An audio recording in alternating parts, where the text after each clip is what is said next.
Hello everyone और आप सबका स्वागत है बायोलॉजी लेक्चर सीरीज में। तो आज हम पढ़ेंगे ह्यूमन रिप्रोडक्शन।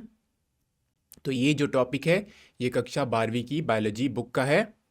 ठीक है, तो हम पहले ही ह्यूमन रिप्रोडक्शन के बारे में पढ़ चुके हैं। तो मैंने आपको टाइप्स ऑफ रिप्रोडक्शन के बारे में बताया था कि कितने प्रकार की रिप्रोडक्शन होती है। ठीक है, तो एक होती है सेक्सुअल और दूसरी होती है एसेक्सुअल। उसके बाद हमने मेल रिप्रोडक्टिव सिस्टम के बारे में चर्चा की थी। ठीक है, और पिछले लेक्चर में हमने फीमेल रिप्रोडक्टिव सिस्टम के बारे में चर्चा की थी। इसके अलावा हमने फर्टिलाइजेशन के बारे में भी चर्चा की थी कि फर्टिलाइजेशन कैसे होता है और फर्टिलाइजेशन के बाद क्या क्या इवेंट्स होते हैं।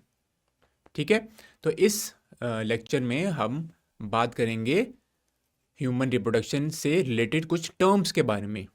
ठीक है, तो आप देख सकते हैं यहाँ पे गैमीटोजेनेसिस, इंसेमिनेशन, फर्टिलाइजेशन। तो हम कुछ टर्म्स के बारे में बात करेंगे और हम दोबारा जो मेल रिप्रोडक्टिव सिस्टम है उसके बारे में हम समराइज करेंगे। ठीक है, हम मेल रिप्रोडक्टिव सिस्टम पहले ही पढ़ चुके हैं, अब हम यहाँ पे दोबारा उसको समराइज करेंगे। ठीक है, और उसके अलावा हम कुछ और टॉपिक्स भी पढ़ेंगे। तो शुरुआत करते हैं इस लेक्चर की। तो आप देख सकते हैं ह्यूमंस, जैसा कि आपको पता है, वो सेक्सुअली रिप्रोड्यूसिंग है। ठीक है, सेक्सुअली रिप्रोडक्सिंग मीन्स यहाँ पर गैमीट फॉर्मेशन होती है। तो जो सेक्सुअली रिप्रोडक्सिंग ऑर्गेनिजम्स होते हैं उनमें गैमीट फॉर्मेशन होती है। तो हमने देखा जो इंसान होते हैं, जो ह्यूमंस होते हैं या जो मनुष्य होते हैं, उसमें दो प्रकार के गैमीट्स बनते हैं, मेल गैमीट और फीमेल गैमीट। मेल गैमीट होता है स्पर्म और फीमेल गैमीट होता है एग सेल या अंडा जो हम बोलते हैं। ठीक है, अब जो मनुष्य होते हैं वो विविपेरस ऑर्गेनिज्म होते हैं। ठीक है, तो विविपेरस ऑर्गेनिज्म वो होते हैं जो कि बर्थ देते हैं यंग वंस को। ठीक है, तो हम लिख सकते हैं वो ऑर्गेनिज्म जो देते हैं बर्थ यंग वंस को, इसको हम कहते हैं विविपेरस ऑर्गेनिजम्स। और इस प्रोसेस को या इस फिनोमेना को हम बोलते हैं विविपेरी। ठीक है, इसको हम बोलते हैं विविपेरी। अब हम बात करते हैं जो ह्यूमन होता है उसके रिप्रोडक्टिव इवेंट्स के बारे में। ठीक है, जो मनुष्य के जो प्रजनन घटनाएं होती हैं उसमें कौन कौन से स्टेप्स शामिल होते हैं उसके बारे में हम चर्चा करते हैं। ठीक है, तो पहला स्टेप होता है गैमीटोजेनेसिस। ठीक है, अब गैमीटोजेनेसिस क्या होता है? Formation of gametes. ठीक है, गैमीट्स का निर्माण, इसको हम कहते हैं गैमीटोजेनेसिस। तो गैमीटोजेनेसिस में क्या होगा? स्पर्म और ओवम का प्रोडक्शन होगा। ठीक है, अब ये कहाँ से बनते हैं? ये प्राइमरी सेक्स ऑर्गन से बनते हैं। तो प्राइमरी सेक्स ऑर्गन कौन सा था? अगर हम मेल के बारे में बात करें तो वहाँ पे जो प्राइमरी सेक्स ऑर्गन होता है वो होता है टेस्टिस।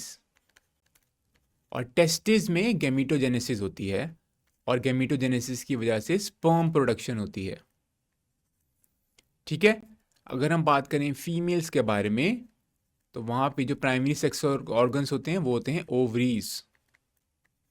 ठीक है, और ओवरीज क्या बनाएंगे? एग, या आप कह सकते हैं ओवम। अब ये जो गैमीट्स का जो निर्माण है या तो गैमीट्स का बनना है, इसे हम कहते हैं गैमीटोजेनेसिस।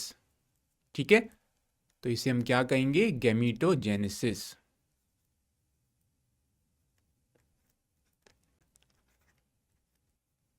ठीक है, अब गैमीटोजेनेसिस के बाद क्या होगा? दूसरा स्टेप होगा इंसेमिनेशन।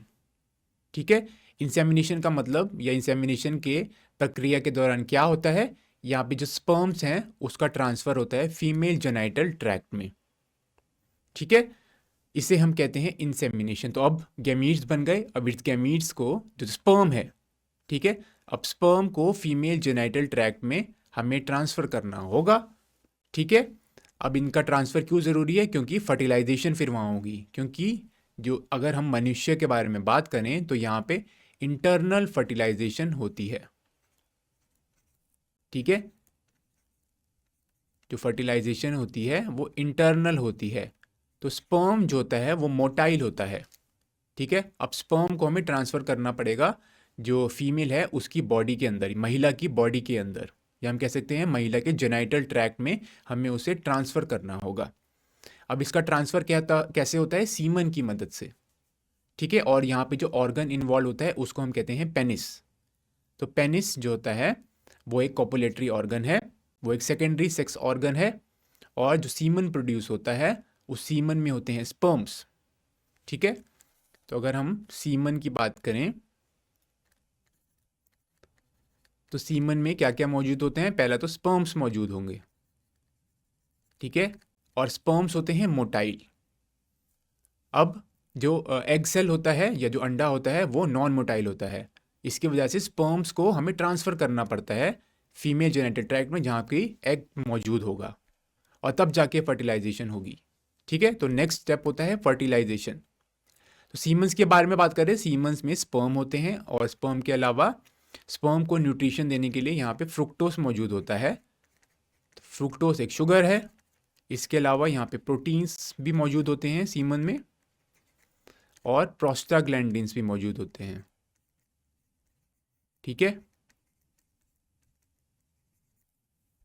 अब इंसेमिनेशन के बाद जो तीसरा स्टेप होता है उसे कहते हैं हम फर्टिलाइजेशन, ठीक है। फर्टिलाइजेशन में क्या होता है? जो पुरुष और जो महिला के जो गैमीट्स होते हैं उनका मिलन होता है, उनकी फ्यूजन होती है, ठीक है। जो मेल होता है गैमीट वो भी हैप्लॉइड होता है, फीमेल गैमीट होता है वो भी हैप्लॉइड होता है, ठीक है। तो यहाँ पे आप देख सकते हैं पहला इवेंट था गैमीटोजेनेसिस, दूसरा है इंसेमिनेशन, तीसरा है फर्टिलाइजेशन, ठीक है। अब फर्टिलाइजेशन के बाद क्या बनता है? जाइगोट, ठीक है। और जाइगोट में डिवीजन होती है और वो बनाता है ब्लास्टोसिस्ट, ठीक है। तो हम इसको ऐसे समझ सकते हैं, ये तो दो गैमीट्स थे, तो मेल को हम ऐसे डिनोट करते हैं मेल गैमीट, और दूसरा है फीमेल गैमीट। इनकी फ्यूजन से यानी कि फर्टिलाइजेशन से जाइगोट बनता है, ठीक है। अब जाइगोट होता है हमारा डिप्लॉयड स्ट्रक्चर, और ये यूनिसेलुलर होता है, यानी कि एक सेल का बना होता है, ठीक है। अब जाइगोट में डिविजन्स होती हैं और वो बनाएगा ब्लास्टोसिस्ट, ठीक है। तो ब्लास्टोसिस्ट फर्टिलाइजेशन के 5-6 दिन बाद बनता है, ठीक है। तो हम लिख सकते हैं 5 to 6 डेज बाद ये बनता है, ठीक है। अब ब्लास्टोसिस्ट बन गया, ठीक है। अब ब्लास्टोसिस्ट की इम्प्लांटेशन होती है, ठीक है। इम्प्लांटेशन का मतलब क्या होता है? जो ब्लास्टोसिस्ट है वो गर्भाशय की दीवार से अटैच हो जाता है, ठीक है। तो हम लिख सकते हैं ब्लास्टोसिस्ट की अटैचमेंट यूट्राइन वॉल से, इसको हम कहते हैं इम्प्लांटेशन, ठीक है। अब इम्प्लांटेशन के बाद क्या होता है?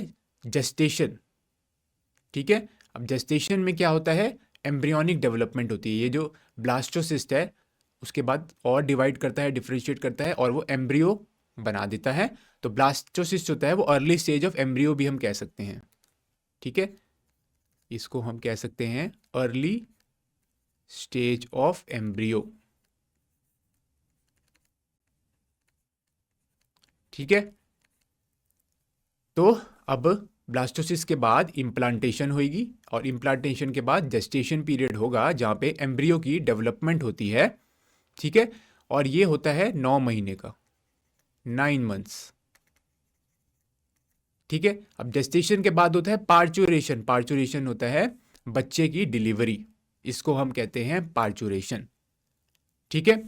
इसके बाद क्या होता है? एक नोट अब मैंने यहाँ पर दिया है तो आपको ये नोट समझना होगा। तो जो काफ़ी बूढ़े इंसान होते हैं उसमें शुक्राणु का निर्माण होता रहता है, जबकि जो वुमेन्स होती हैं, जो महिलाएं होती हैं, उसमें ओवम का बनना बंद हो जाता है 50 ईयर्स के अराउंड, ठीक है। तो 50 ईयर्स के आसपास जो फीमेल गैमीट होता है जिसको हम कहते हैं ओवम, ठीक है, इसका निर्माण बंद हो जाता है, जबकि जो शुक्राणु का यानी कि स्पर्म्स का जो निर्माण है वो होता रहता है काफ़ी बुढ़ापे में भी, ठीक है। बुढ़ापे में भी जारी रहता है शुक्राणु का निर्माण, ठीक है। तो हमने देखा कि कौन से स्टेप्स होते हैं रिप्रोडक्टिव प्रोसेस में या रिप्रोडक्टिव साइकिल में, ठीक है। तो हमने देखा गैमीटोजेनेसिस से यानी कि गैमीट्स के बनने से लेकर बेबी की डिलीवरी तक, यानी कि बच्चे की डिलीवरी तक हमने सारे स्टेप्स देखे। तो मैं आपको यहाँ पे बताना चाहूँगा, अब जब हम जो भी स्लाइड्स पढ़ेंगे वो ह्यूमन रिप्रोडक्शन का आपको ओवरव्यू देगा, ठीक है। और उसमें हम बहुत सारी की इवेंट्स के बारे में भी बात करेंगे, और मेल और फीमेल के रिप्रोडक्टिव सिस्टम के में डिफरेंसेस जो हैं उसके बारे में भी हम अब बात करेंगे, ठीक है।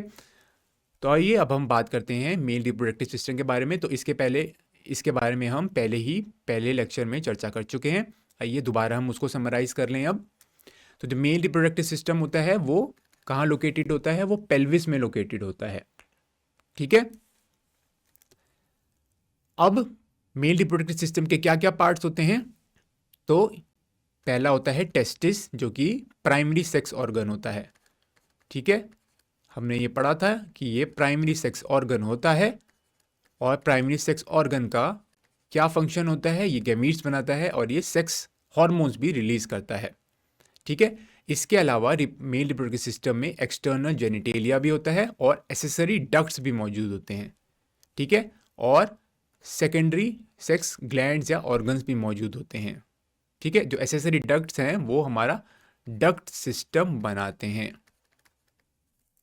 ठीक है। तो ये एक इमेज है जो कि आपको मेल रिप्रोडक्टिव सिस्टम दिखाता है। तो आप देख सकते हैं यहाँ पर जो टेस्टिस है वो प्राइमरी सेक्स ऑर्गन है जो कि स्क्रोटम में मौजूद होता है, ठीक है। अब यहाँ पे आप देख सकते हैं इजैकुलेटरी डक्ट, ठीक है, वास डिफरेंस। तो ये सारे पार्ट हैं डक्ट सिस्टम के, ठीक है। अब जो प्रोस्टेट ग्लैंड है और ये जो सेमाइनल वेसिकल है, ठीक है, और बल्बो यूरेथ्रल ग्लैंड है, ये सारे हैं सेकेंडरी सेक्स ऑर्गन, ठीक है। तो हम यहाँ पे लिख सकते हैं जो प्राइमरी सेक्स ऑर्गन है, अगर हम मेल्स के बारे में बात करें तो वो होता है टेस्टिस, ठीक है। और टेस्टिस में गैमीटोजेनेसिस होगा, यानी कि स्पर्म प्रोडक्शन होगा, ठीक है। ये हो गया प्राइमरी सेक्स ऑर्गन।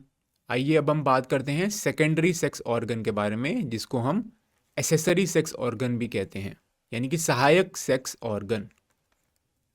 तो जैसे कि आपको पता है ये डायरेक्टली गैमीट फॉर्मेशन में इन्वॉल्व नहीं होते, ठीक है। उदाहरण कुछ सेकेंडरी सेक्स ऑर्गन के क्या होते हैं, आप देख सकते हैं प्रोस्टेट ग्लैंड, जो कि सीमन बनाने में मदद करता है, ठीक है। फिर हो गया सेमाइनल वेसिकल, ठीक है। फिर हो गया बल्बो यूरेथ्रल ग्लैंड, जिसको हम कॉपलर्स ग्लैंड भी कहते हैं,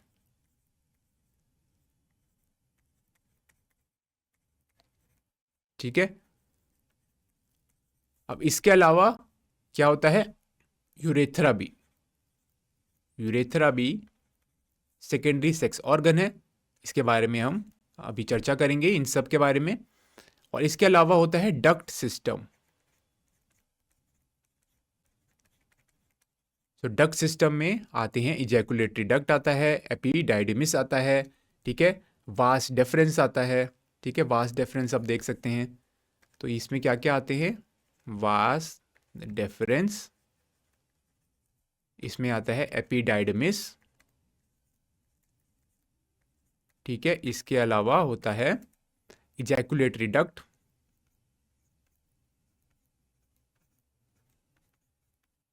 ठीक है। तो ये सारे पार्ट्स हैं मेल रिप्रोडक्टिव सिस्टम के। अब हम इन सब के बारे में एक एक करके चर्चा करेंगे, ठीक है। तो पहले चर्चा करते हैं टेस्टिस के बारे में।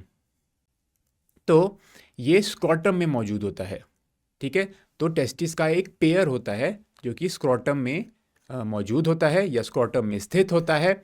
और स्क्रोटम में जो टेम्परेचर होता है वो 2 से लेके 2.5 डिग्री सेल्सियस लेस होता है नॉर्मल बॉडी टेम्परेचर से, ठीक है। तो जो नॉर्मल बॉडी टेम्परेचर होता है वो कितना होता है? नॉर्मल बॉडी टेम्परेचर होता है 37 डिग्री सेल्सियस, ठीक है। पर जो स्क्रोटम में जो टेम्परेचर होता है वो 2 से 2.5 डिग्री कम होता है नॉर्मल बॉडी टेम्परेचर से। अब इसका क्या रीज़न होता है?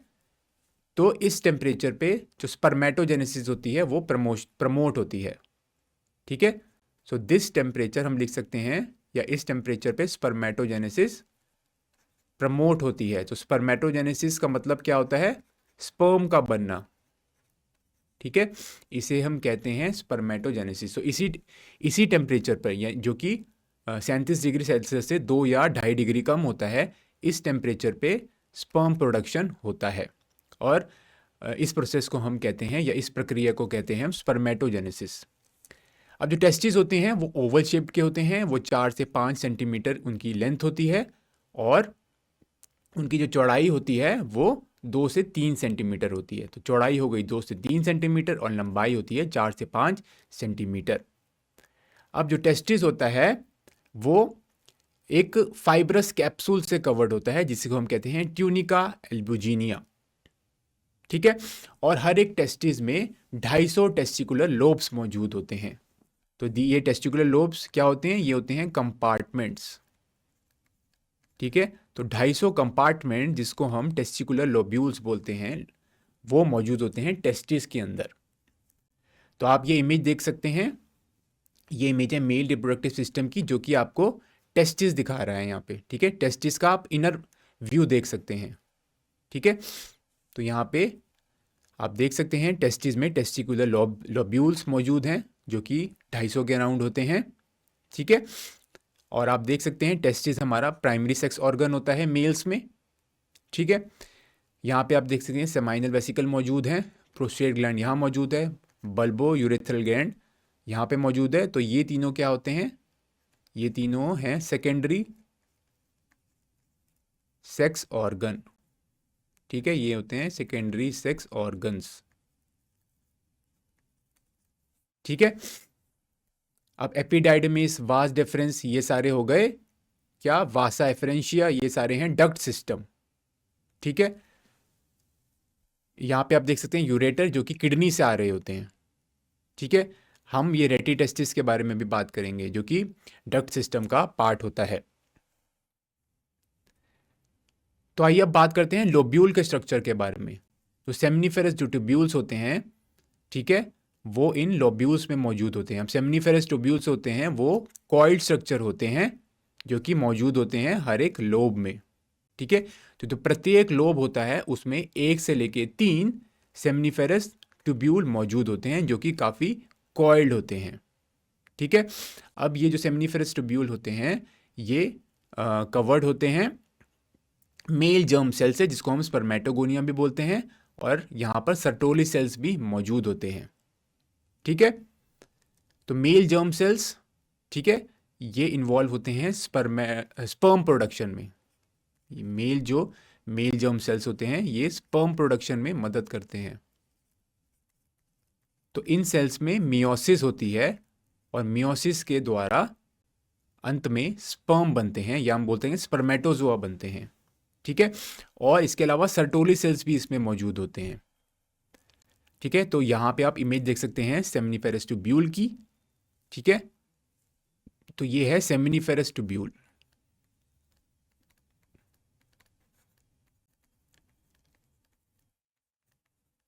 ये सेमनीफेरस ट्यूब्यूल की इमेज है, और यहाँ पे आप क्या क्या देख सकते हैं? स्पर्मेटोगोनिया मौजूद है, जो कि जर्म सेल्स होते हैं, और इन जर्म सेल्स में मियोसिस होती है, जिसकी वजह से स्पर्म प्रोडक्शन होती है। ठीक है, ये है स्पर्मेटोजोआ, जिसको हम स्पर्म भी कह सकते हैं। ठीक है, सर्टोली सेल्स यहाँ मौजूद हैं, जो कि नरिशमेंट देते हैं इन जर्म सेल्स को। तो सर्टोली सेल्स का फंक्शन क्या हो गया? ये नरिशमेंट देते हैं। नरिशमेंट टू हम लिख सकते हैं जर्म सेल्स। ठीक है, और यहाँ पे इंटरस्टिशियल सेल्स भी मौजूद होते हैं। अब इंटरस्टिशियल सेल्स और इंटरस्टिशियल स्पेस भी मौजूद होती है। अब जो स्पर्मेटोगोनिया होते हैं, जो कि मैंने आपको बताया जर्म सेल्स होते हैं, इनमें मियोटिक डिविजन्स होती है, और जिसकी वजह से स्पर्म प्रोडक्शन या शुक्राणु बनते हैं। और सर्टोली सेल्स का क्या फंक्शन होता है? ये न्यूट्रिशन प्रोवाइड करते हैं, यानी कि ये पोषण प्रदान करते हैं किसको? जर्म सेल्स को। ठीक है, अब इंटरस्टिशियल स्पेसिस भी यहाँ मौजूद होती हैं, ठीक है। अब जो इंटरस्टिशियल स्पेसिस, इसमें क्या मौजूद होते हैं, इसमें ब्लड वेसल्स मौजूद होते हैं या रक्त वाहिकाएं यहाँ पे मौजूद होती हैं, ठीक है। और इसके अलावा इंटरस्टिशियल सेल्स भी मौजूद होते हैं जिसके हम कहते हैं लेडिक सेल्स, ठीक है। तो इंटरस्टिशियल स्पेसिस में ब्लड वेसल्स मौजूद होते हैं और इसके अलावा इंटरस्टिशियल सेल्स भी मौजूद होते हैं जिसको हम लेडिक सेल्स कहते हैं, ठीक है। अब जो लेडिक सेल्स, इनका फंक्शन क्या होता है, ये एंड्रोजन्स सिक्रीट करते हैं। और एंड्रोजन्स क्या होते हैं, ये होते हैं मेल हॉर्मोन्स। मेल हॉर्मोन्स को हम एंड्रोजन्स कहते हैं। एक उदाहरण मेल हार्मोन का हो गया टेस्टोस्टेरोन, ठीक है। अब बात करते हैं रेटिटेस्टिस के बारे में।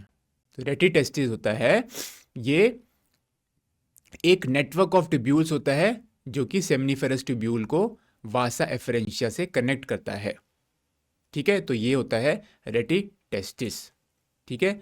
तो सेमनीफेरस ट्यूब्यूल से वासा एफरेंशिया तक, ओके, ये एक नेटवर्क ऑफ ट्यूब्यूल्स होता है जो कि सेमनीफेरस ट्यूब्यूल और वासा एफरेंशिया को कनेक्ट करता है, ठीक है। आइए अब हम बात करते हैं एसेसरी डक्ट्स के बारे में। तो रेटिटेस्टिस मैं आपको पहले ही बता चुका हूं। तो एसेसरी डक्ट्स, या हम बोल सकते हैं इसको डक्ट सिस्टम, ठीक है। तो पहला हो गया रेटिटेस्टिस, दूसरा होता है वासा एफरेंशिया जो कि 10 से 20 के अराउंड होते हैं। फिर होता है एपिडाइडमिस, ठीक है, जो कि टेस्टिस की पिछली ओर में मौजूद होता है, यानी कि पोस्टीरियर साइड में मौजूद होता है। और एपिडाइडमिस का क्या फंक्शन होता है, इसका फंक्शन होता है स्पर्म की मैच्योरेशन, ठीक है, और स्पर्म की स्टोरेज। स्टोरेज भी आप लिख सकते हैं, ठीक है, और मैच्योरेशन ऑफ स्पर्म ऑल्सो, ठीक है। मैच्योरेशन ऑफ स्पर्म्स में भी ये मदद करता है। और अगर डक्ट सिस्टम के बारे में बात करें, ये डक्ट सिस्टम, ये जो जितने भी जो शुक्राणु होते हैं, जो स्पर्म्स होते हैं, उनकी ट्रांसपोर्ट स्टोरेज में मदद करता है, ठीक है। तो डक्ट सिस्टम का क्या फंक्शन होता है, ये जो स्पर्म्स होते हैं या शुक्राणु होते हैं उसकी स्टोरेज और ट्रांसपोर्ट में मदद करता है, ठीक है। ऑफ आप लिख सकते हैं स्पर्म्स। तो स्पर्म्स कहाँ बनते हैं, टेस्टिस में,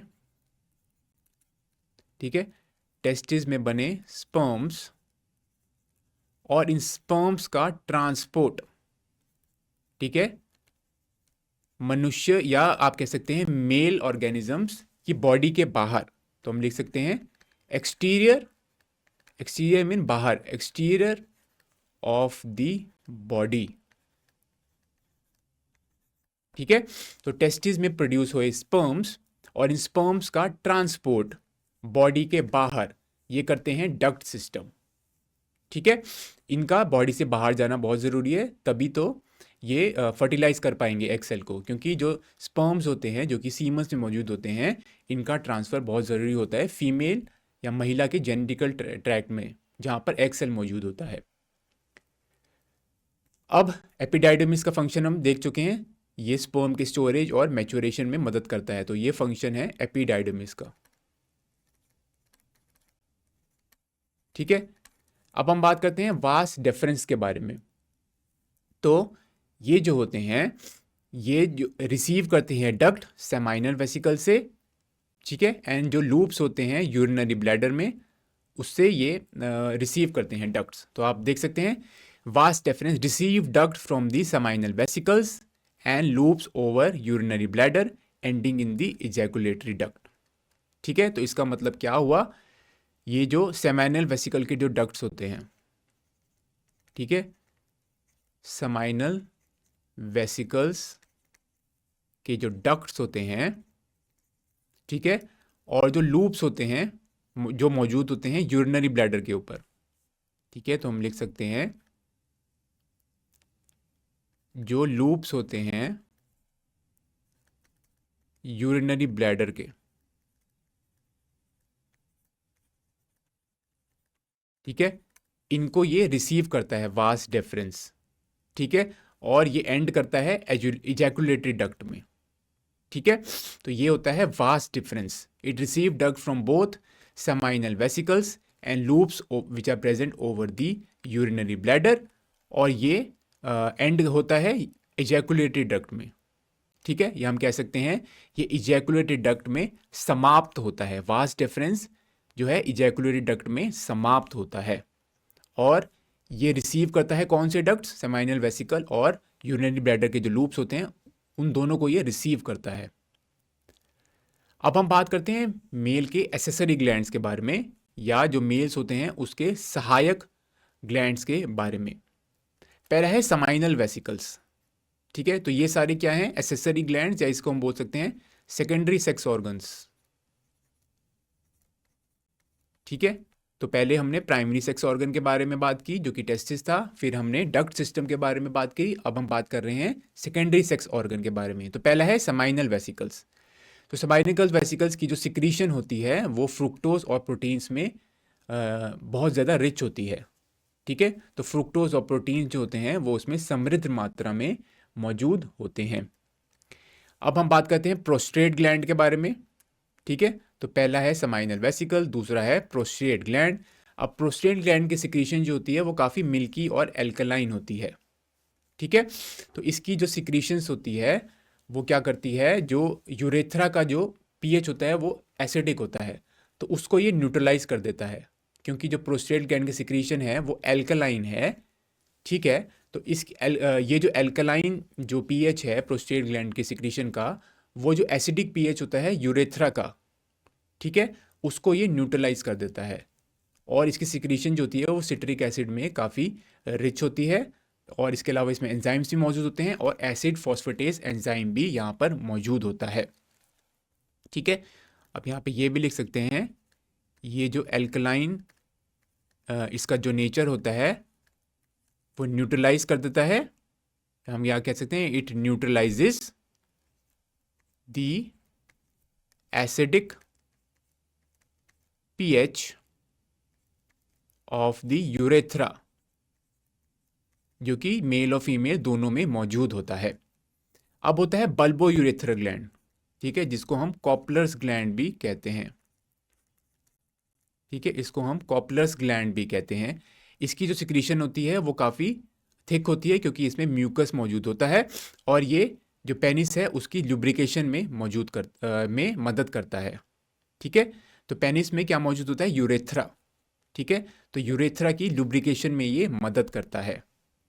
ठीक है, तो बल्बो यूरेथ्रल की, जिसको हम कॉपलर्स ग्लैंड भी कहते हैं, इसकी जो सिक्रीशन होती है वो जो यूरेथ्रा होता है, यूरेथ्रा की लुब्रिकेशन में मदद करती है। अब ये लुब्रिकेशन क्यों ज़रूरी होती है, जिसकी वजह से जो स्पर्म्स है उसकी ईजीली ट्रांसफ़र हो सके। ठीक है, कहाँ ट्रांसफ़र हो सके, महिला के जेनेटिकल ट्रैक्ट में। और ये जो सेमाइनिकल वेसिकल्स और जो प्रोस्टेट ग्लैंड की जो सिक्रीशन होती है वो सीमन के बनने में मदद करती है। ठीक है, तो सीमन जो होता है उसमें क्या क्या होता है, उसमें सेमाइनल वेसिकल और प्रोस्टेट ग्लैंड की सिक्रीशंस होती हैं। तो सीमन्स की अगर हम कॉम्पोजिशन के बारे में बात करें तो उसमें फ्रुक्टोज होगा, उसमें प्रोटीन्स होंगे, ठीक है, और उसमें एक और चीज़ मौजूद होती है प्रोस्टाग्लैंडिन्स। ठीक है, अब हम बात करते हैं पेनिस। तो पेनिस जो होता है वो मेल एक्सटर्नल जेनेटिलिया होता है। ठीक है, इसको हम सेकेंडरी सेक्स ऑर्गन भी कह सकते हैं। अब क्या होता है, इंसेमिनेशन के दौरान जो पेनिस होता है वो एनलार्ज हो जाता है या वो इरेक्ट हो जाता है। ठीक है, अब वो इरेक्ट या एनलार्ज क्यों होता है, उसमें ब्लड फ्लो होता है, और उस ब्लड फ्लो की वजह से जो पेनिस की इरेक्शन होती है, और इस पेनिस की इरेक्शन की वजह से इंसेमिनेशन की प्रक्रिया हो सकती है। और इंसेमिनेशन क्या होता है, जब हम स्पर्म्स को या शुक्राणु को फीमेल या महिला के जेनेटिकल ट्रैक्ट में ट्रांसफ़र करते हैं या इंट्रोड्यूस करते हैं, इसको हम कहते हैं इंसेमिनेशन। ठीक है, और इसके लिए पेनिस के इरेक्शन जो होता है या उसके एनलार्जमेंट का होना बहुत ही ज़रूरी होता है। अब हम बात करते हैं ग्लैंस पेनिस के बारे में। तो ये जो ग्लैंस पेनिस होते हैं ये बहुत ही एक लूज स्किन से कवर्ड होता है, जिसको हम कहते हैं फोर स्किन। ठीक है, उसके बाद होता है यूरेथ्रा। तो यूरेथ्रा जो होता है वो कॉमन एक डक्ट है यूरिन और सीमंस के बॉडी से निकलने के लिए, ठीक है। तो यूरेथ्रा के द्वारा जो यूरिन होता है, ठीक है, और जो सीमन होता है ये दोनों बॉडी से बाहर निकल जाते हैं, ठीक है। तो यूरेथ्रा को हम यूरिनो जेनेटिकल ट्रैक्ट भी कहते हैं, ठीक है। यूरेथ्रा होता है यूरिनो जेनाइटल ट्रैक्ट, ठीक है। तो ये सारे थे मेल एक्सटर्नल जेनिटेलिया। तो हमने पहले सबसे पहले बात करी प्राइमरी सेक्स ऑर्गन्स के बारे में, फिर हमने बात करी सेकेंडरी सेक्स ऑर्गन के बारे में, फिर हमने बात करी डक्ट सिस्टम के बारे में, और अब हम बात कर रहे हैं मेल एक्सटर्नल जेनिटेलिया के बारे में। अब मेल रिप्रोडक्टिव सिस्टम के फंक्शंस क्या क्या होते हैं? तो पहला होता है ये स्पर्म की प्रोडक्शन में मदद करता है, ठीक है, और फिर ये इंसेमिनेशन में भी मदद करता है, ठीक है, जहाँ पे शुक्राणु को हम महिला के प्रजनन या फीमेल रिप्रोडक्टिव स्टैक्स में स्थापित कर देते हैं, ठीक है। इसके अलावा जो मेल रिप्रोडक्टिव सिस्टम है वो हॉर्मोन्स भी सिक्रीट करता है जिसे हम कहते हैं एंड्रोजन्स। ओके, एक उदाहरण एंड्रोजन्स का है टेस्टोस्टेरोन, और ये जो हॉर्मोन्स होते हैं ये सेकेंडरी सेक्सुअल कैरेक्टर्स की डेवलपमेंट में भी मदद करते हैं, जैसे कि आप देख सकते हैं फेशियल हेयर, ठीक है, प्यूबिक हेयर्स, ठीक है, और मेलनेस या जो डीप वॉइस है, ये सारे होते हैं सेकेंडरी सेक्सुअल कैरेक्टर्स, ठीक है। तो इसमें भी या इनकी डेवलपमेंट में भी ये सेक्स हार्मोन्स मदद कर सकते हैं। तो हम लिख सकते हैं जो सेकेंडरी सेक्सुअल कैरेक्टर्स होते हैं, ठीक है, उनकी डेवलपमेंट में ये मदद करता है।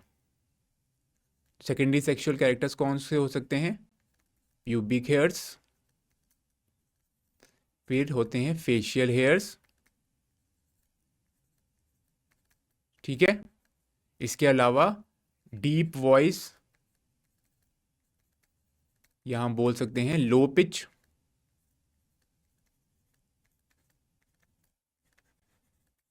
ठीक है।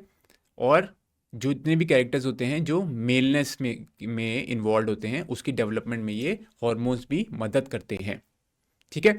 अब हम बात करते हैं कुछ इंपॉर्टेंट पॉइंट्स के बारे में जो आपको याद रखने चाहिए। तो पहला है यूरेथ्रा जो होता है वो कॉमन डक्ट होता है सीमन और यूरिन के निकलने के लिए, ठीक है। तो यहाँ से यूरेथ्रा से सीमन और यूरिन दोनों निकलता है, तो ये कॉमन पाथवे होता है सीमन और यूरिन की एलिमिनेशन के लिए बॉडी से। अब जो मेल एसेसरी ग्लैंड्स होते हैं, ठीक है, जो सेमाइनल वेसिकल्स होते हैं, प्रोस्टेट ग्लैंड्स होते हैं, ये सेमाइनल प्लाज्मा सिक्रीट करते हैं, ठीक है, और जो सेमाइनल प्लाज्मा ये बनाते हैं सीमन, ठीक है, और ये न्यूट्रिएंट्स में रिच होते हैं। अब जो एंड्रोजन्स होते हैं जिसको मेल हार्मोन्स कहते हैं, वो जो मेल के सेक्स ऑर्गन्स होते हैं और जो सेकेंडरी सेक्सुअल कैरेक्टर्स होते हैं उसकी डेवलपमेंट में मदद करते हैं, ठीक है। अब हम बात करते हैं फीमेल रिप्रोडक्टिव सिस्टम के बारे में, ठीक है। तो फीमेल रिप्रोडक्टिव सिस्टम होता है उसमें पेयर ऑफ ओवरीज होती हैं, ये हम पहले ही पढ़ चुके हैं। उसमें एक ओविडक्ट्स का भी पेयर होता है, यानी कि वो भी जोड़ी में होते हैं, और गर्भाशय होता है जिसको हम यूट्रस भी कहते हैं। इसके अलावा गर्भाशय मुख मौजूद होता है जिसको हम सर्विक्स कहते हैं, वेजाइना मौजूद होता है जिसको हम योनि कहते हैं, और एक्सटर्नल जेनिटेलिया भी मौजूद होते हैं जो कि पेल्विक रीजन में मौजूद होते हैं। अब हम बात करते हैं ओवरीज के बारे में जो कि एक प्राइमरी सेक्स ऑर्गन है, ठीक है। अब ओवरीज क्या प्रोड्यूस करेंगे? एग सेल या ओवम। ओवरीज को हम अंडाशय भी कहते हैं। अब ये कहाँ स्थित होते हैं? ये जो निचले पेट के दोनों ओर एक एक मौजूद होता है, यानी कि ये भी पेयर्स में मौजूद होते हैं, ठीक है। और ये क्या प्रोड्यूस करते हैं? ये प्रोड्यूस करते हैं फीमेल गैमीट जिसको हम कहते हैं ओवम, और ये हॉर्मोन्स भी सिक्रीट करते हैं जिसको हम कहते हैं ओवेरियन हॉर्मोन्स। कुछ उदाहरण फीमेल हॉर्मोन्स के हैं एस्ट्रोजन और प्रोजेस्टेरॉन, ठीक है। तो ये था फीमेल रिप्रोडक्टिव सिस्टम। तो फीमेल रिप्रोडक्टिव सिस्टम के पार्ट्स के बारे में आपने देखा, और जो फीमेल रिप्रोडक्टिव सिस्टम है उसके बारे में हम पिछले लेक्चर में पहले ही चर्चा कर चुके हैं, ठीक है। आप सबको मुझे आशा है कि आप सब लोगों को ये लेक्चर बहुत ही नॉलेजेबल लगा होगा। अब हम मिलेंगे अगले लेक्चर में। आप सबका बहुत बहुत धन्यवाद।